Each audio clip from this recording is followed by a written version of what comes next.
Sunggal. Latar belakang dari Perang Sunggal yaitu bermula dari ambisi Kesultanan Delhi menguasai lahan orang-orang Sunggal sepeninggal Datu Abdullah Ahmad Surbati, yaitu Raja Sunggal pada 1857. Tanpa disadari, Belanda ternyata ingin menguasai daerah Delhi yang dikenal subur tersebut. Awal mula kekuasaan Belanda di daerah Sumatera Timur secara resmi terbuka bagi penanaman modal asing, dan setelah daerah itu dimasukkan ke dalam wilayah kekuasaan pemerintahan Hindia Belanda. Pengaruh itu secara resmi berlaku setelah ditandatanganinya perjanjian antara Sultan Siak dan pemerintahan Hindia Belanda pada 1 Februari 1858. Perjanjian itu dikenal dengan nama Traktat Siak. Dalam perjanjian itu disebutkan antara lain bahwa Siak berserta daerah-daerah talukannya sampai batas Tamiang yang berbatasan dengan Aceh berada di bawah perlindungan pemerintahan Belanda.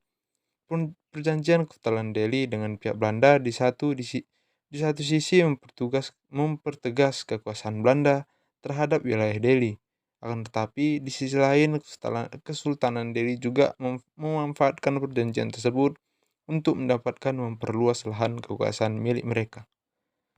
Pemicu yang menjadi peperangan Sunggal yaitu perjanjian tersebut menjadikan Belanda memiliki hak untuk dapat mendirikan perkebunan di lahan Kesultanan Delhi. Jacob Nionius mengunjungi pantai timur Sumatera. Selanjutnya, Nionius mulai menanam tembakau di Delhi pada tahun 1863. Mula-mula pengusaha perkebunan mendatangi orang yang paling berpengaruh di wilayah itu, seperti penjabat kesultanan, untuk meminta bantuan menjadi perantara dalam berhubungan dengan sultan. Akan tetapi, pembukaan perkebunan hanya melibatkan pengusaha perkebunan dan pihak sultan, tanpa menjalin musyawarah dengan para pemuka masyarakat, terutama pada kampung di wilayah yang akan dijadikan perkebunan. Menurut pendapat sultan, dia berhak memberikan tanah-tanah itu kepada siapa saja yang dianggapnya mampu memberikan sebagian hasilnya kepada sultan. Ini membuat penduduk tidak rela tanahnya dipergunakan bagi perkebunan-perkebunan, sehingga terjadi pertentangan antara pihak perkebunan dan penduduk sekitar. Penduduk bertekad untuk mempertahankan tanah milik mereka. Pengaruh kebijakan ini tersebut selanjutnya terasa pula ke Urung Sunggal atau Serban Nyaman.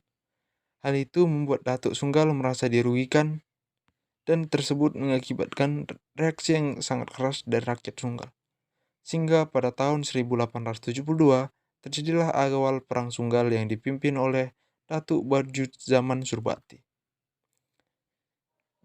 Datuk Sriwijaya Bujaman Sri Indra Pahlawan Surbati lahir di Sunggal, Kecamatan Medan Sunggal, pada tahun 1845. Beliau adalah seorang putra dari hasil perkawinan Datuk Abdullah Ahmad Sri Indra Pahlawan Surbati dengan Tengku Kemala Insan Bahor. Datuk Zaman merupakan putra terbaik pada masa Kerajaan Sunggal atau Serban Nyaman. Ia merupakan keturunan ke-11 yang melanjutkan kepemimpinan dari pemerintahan tradisional Sunggal.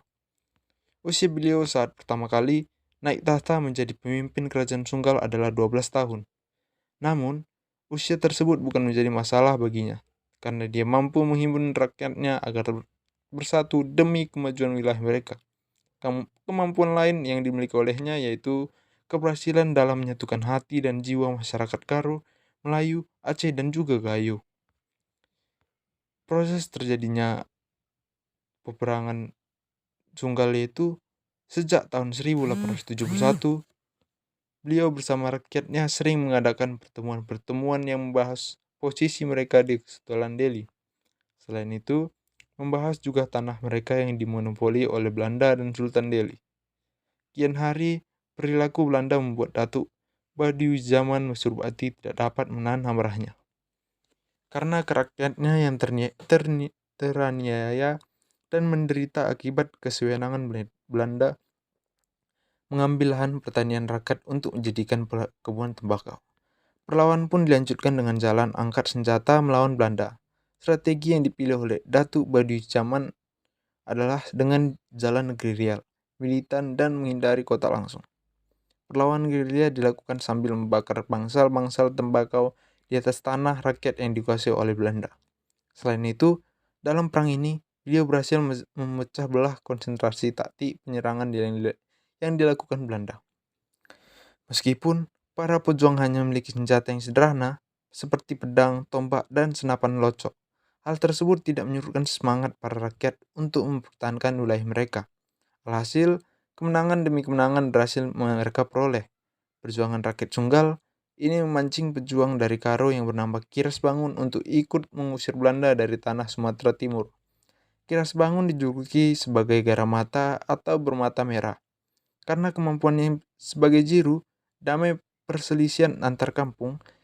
Kemampuan tersebut berhasil membuatnya mudah untuk menggalang massa demi membantu perlawanan menghadapi Belanda.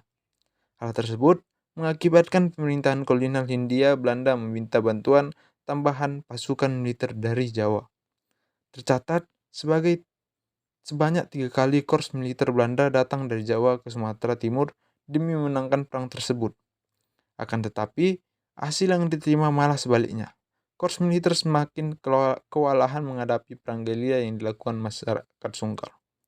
Akhir dari peperangan ini, pada tahun 1895, pemerintahan Hindia Belanda menawarkan perdamaian kepada kerajaan Sunggal. Sebagai bentuk keseriusan tersebut, mereka mengundang Datu Badius Zaman untuk berunding dengan Gubernur Jenderal Karel Herman Art van der Wijk di Batavia. Ikitat baik tersebut diterima oleh Datu Badius Zaman tanpa rasa curiga sedikit pun. Kemudian berangkatlah beliau bersama adiknya Datu Alang Muhammad Bahar, sekretarisnya Datu Mahmud, dan ajudannya Daim ke Batavia. Sesampainya di Batavia, bukan perundingan yang mereka dapatkan. Mereka malah mendapatkan pengindahan dari Hindia Belanda dengan gubernur menyatakan rakyat Sunggal harus meminta maaf atas perlakuan mereka yang telah berani melawan Hindia Belanda. Permintaan maaf tersebut akan diterima jika Datuk Badius Zaman Surbakti sujud di hadapan Karel Herman Hart van der Wijk. Hal tersebut menjadikan Datuk Zaman marah dan menolak permintaan dari Van der Wijk.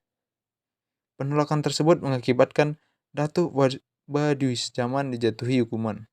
Hukuman tersebut berupa pembuangan seumur hidup Datuk Badius Zaman Surbakti dan Datuk Alang Muhammad Bahar. Mereka masing-masing dibuang ke Cianjur dan Banyumas. Kabar pembuangan tersebut sampai kepada masyarakat Sunggal dan selama 3 bulan mereka berkabung atas hukuman buang yang diterima raja mereka. Hukuman tersebut sekaligus menandakan akhir dari perjuangan rakyat Sunggal dalam mempertahankan wilayah mereka. Perjuangan tersebut kiranya berhasil mereka lakukan, tapi akibat liciknya pemerintah Hindia Belanda, mereka harus rela wilayah mereka diambil alih oleh pemerintah.